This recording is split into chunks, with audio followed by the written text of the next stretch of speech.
अर्चनास veg पाकशाला में आप सभी का बहुत बहुत स्वागत है। आज मैं एक नए तरीके की साबूदाने की खिचड़ी बनाने जा रही हूँ। एक ही एक तरह की खिचड़ी खा खा के यदि बोर हो गए हैं तो आप इस तरह की साबूदाने की खिचड़ी बनाइए। देखने से भी बहुत आकर्षित लगती है और खाने से तो टेस्टी लगेगी ही। और इसका कलर इतना अच्छा आया है और मैंने इसमें कोई आर्टिफिशियल कलर वगैरह नहीं डाला है और हर एक साबूदाना अलग अलग है। तो चलिए हम शुरू करते हैं साबूदाने की स्वादिष्ट और बहुत ही आकर्षित खिचड़ी। हमने एक कटोरी साबूदाना ले लिए है और साबूदानों को हम पहले अच्छी तरह से 3-4 पानी से वॉश कर लेंगे। अच्छी तरह से उसको धो लेते हैं। साबूदाने को हमने अच्छी तरह से धो लिया है और इसके अंदर बिल्कुल भी पानी नहीं रखा है, पूरा पानी हमने छान लिया है। तो अब हम एक छलनी इसके ऊपर रखेंगे और हमने एक बीटरूट लिया था और बीटरूट को पूरा इस तरह से मिक्सी में हमने पीस लिया है थोड़े से पानी डाल के। और ये पानी हम इस छलनी से छान लेते हैं। इस तरह से हम बीटरूट के पानी में साबूदाने को भिगो के रख देते हैं। इस तरह से ये पूरा साबूदाना बीटरूट के अंदर भीगा हुआ रहना चाहिए, तभी साबूदाना में बीटरूट का कलर चढ़ेगा। तो इसको हम अभी रख देते हैं, 5 घंटे के लिए रख देंगे इसको। 4-5 घंटों के बाद में ये साबूदाने इस तरीके से हो जाते हैं। साबूदाने फूल भी गए हैं और इसमें जो पानी था वो सब पानी पूरा सूख गया है और साबूदाने का कलर भी चेंज हो गया है।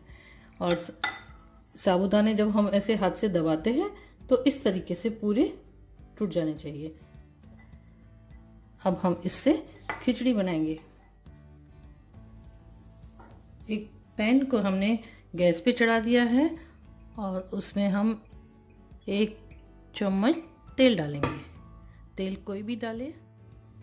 तेल गरम हो जाएगा तो उसके बाद हम 1 कटोरी छोटी सी यानी थोड़े से हम मूंगफली के दाने इसमें डालेंगे और साथ ही हम 2 हरी मिर्ची जो हमने काट दी है वो डालेंगे।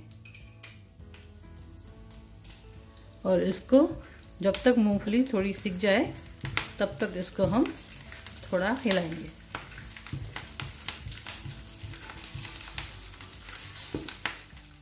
इसको हम निकाल के अलग रख लेते हैं। जो साबूदाने हमने भिगो के रखे थे, इन मूंगफली और मिर्चियों को उस साबूदाने के अंदर हम डाल लेते हैं।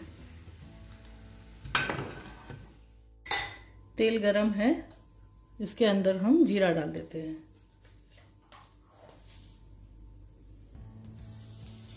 और जीरा डाल के तुरंत हमें आलू डाल देना है।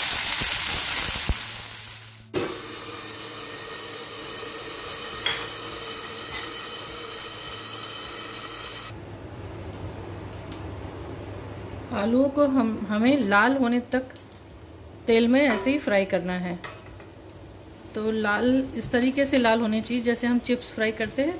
अलग अलग साबूदाने की खिचड़ी में आलू इस तरह से दिखने चाहिए।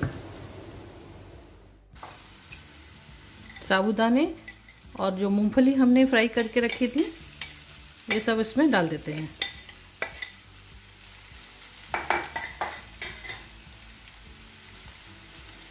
और इसमें हम थोड़ी सी शक्कर डाल देते हैं।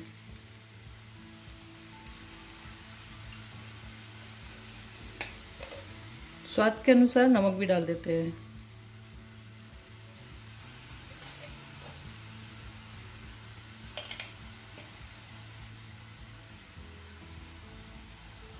अब इसमें नमक शक्कर डाल के हमें अच्छी तरह से मिक्स करना है।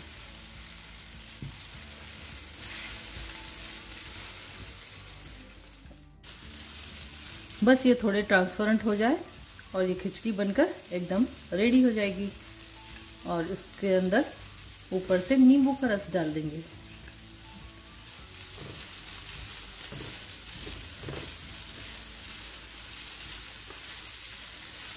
एक एक दाना अलग अलग खिला खिला लग रहा है।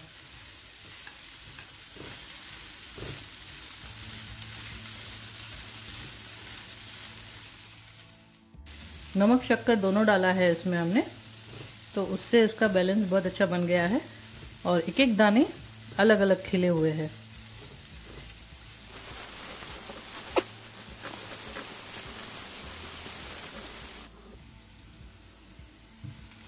अब साबूदाने सब पक गए हैं, मतलब पक गए यानी पूरा ये एकदम चमक आ गई है साबूदानों में और ट्रांसपेरेंट हो गए हैं। तो अब इसमें हम नींबू का रस डाल देते हैं।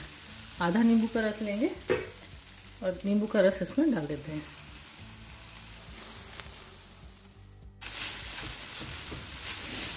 अब ये खिचड़ी बनकर रेडी हो गई है। अब हम गैस को बंद कर देते हैं।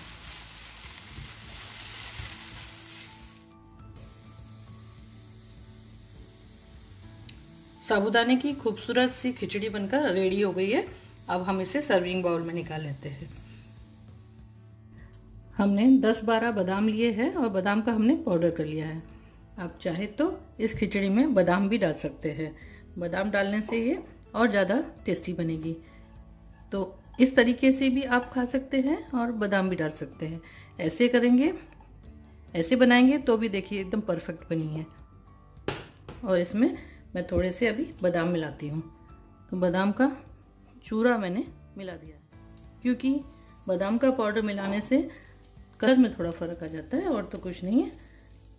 तो अब बादाम का पाउडर जब मैंने मिला दिया है तो अब इसका कलर देखिए थोड़ा सा लाल में ये मिक्स हो जाता है।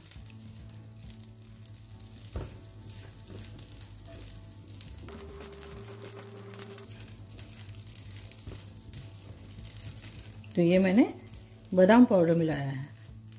तो इस तरह से भी आप बना सकते हैं।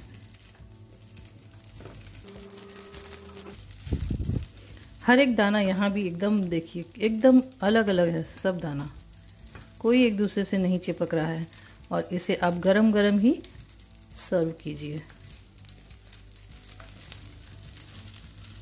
बादाम पाउडर डालने के बाद में हमें ज़्यादा गरम नहीं करना है, थोड़ी देर हमने गरम किया हुआ है। अब हम गैस को बंद कर देते हैं। ये रेडी है। दो तरह से हमने खिचड़ी बनाई है। एक में तो हमने बादाम का पाउडर डाला है और एक बिना बादाम के पाउडर की। तो ये है बादाम के पाउडर डाल के, ये भी एकदम परफेक्ट खिचड़ी बनी है। लीजिए, साबूदाने की खिचड़ी बनकर तैयार हो गई है। आप इसे दही के साथ में सर्व कर सकते हैं। तो इस तरीके से आप भी बनाइए, बहुत टेस्टी लगेगी। और मेरे चैनल को लाइक कीजिए, सब्सक्राइब कीजिए। Thank you.